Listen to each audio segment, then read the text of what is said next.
भयानक वर्षा हो रही थी। आदित्य अपनी पत्नी गौरी के साथ बैलगाड़ी से होते हुए जंगल के रास्ते अपने घर की ओर जा रहा था।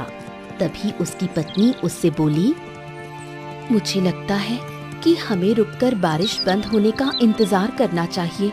वर्षा तेज होने लगी है।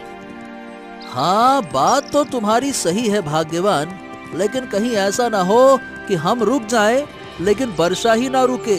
हम जंगल में फंस जाएंगे, क्योंकि जंगल की वर्षा ऐसे ही होती है तो फिर होती जाती है। चल चल चल चल चल, जल्दी चल। ये सुनकर गौरी चुप हो गई। आदित्य तेज तेज बैलगाड़ी हाँकने लगा। मुझे लगता है कि आपको बैलगाड़ी धीमी चलानी चाहिए, क्योंकि बारिश होने की वजह से चारों ओर कीचड़ जम गई है। कहीं ऐसा ना हो कि बैल बिदक जाए। अरे बकवास बंद करो गौरी, क्या तुम कुछ देर के लिए अपना मुंह नहीं बंद कर सकती? एक तो मैं बैलगाड़ी चला रहा हूँ, तुम कचर कचर कचर कचर। बारिश भी इतनी तेज हो रही है। आदित्य ने इतना कहा ही था कि तभी अचानक एक बड़ा सा गड्ढा आ गया, जो पानी से भरा हुआ था। बैलों को वो दिखाई नहीं दिया। बैलगाड़ी का संतुलन बिगड़ गया और गौरी अचानक बैलगाड़ी से नीचे गिरकर बेहोश हो गई। आदित्य तुरंत उसके पास आया।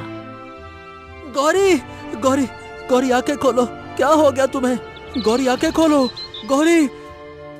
गौरी के माथे से खून बह रहा था और उसकी आंखों से भी खून निकल रहा था।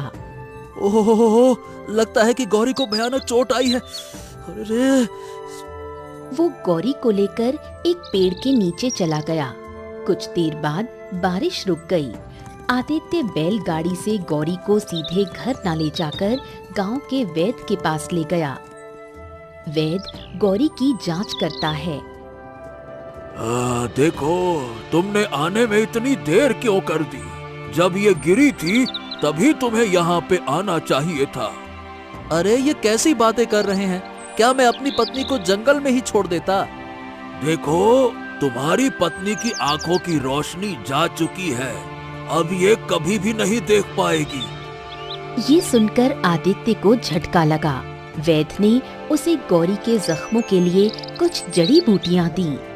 ये उसके जख्मों पर लगाना, इससे वो ठीक हो जाएगी। लेकिन हाँ, आंखों की रोशनी अब कभी वापस नहीं आएगी। जाओ, ले जाओ।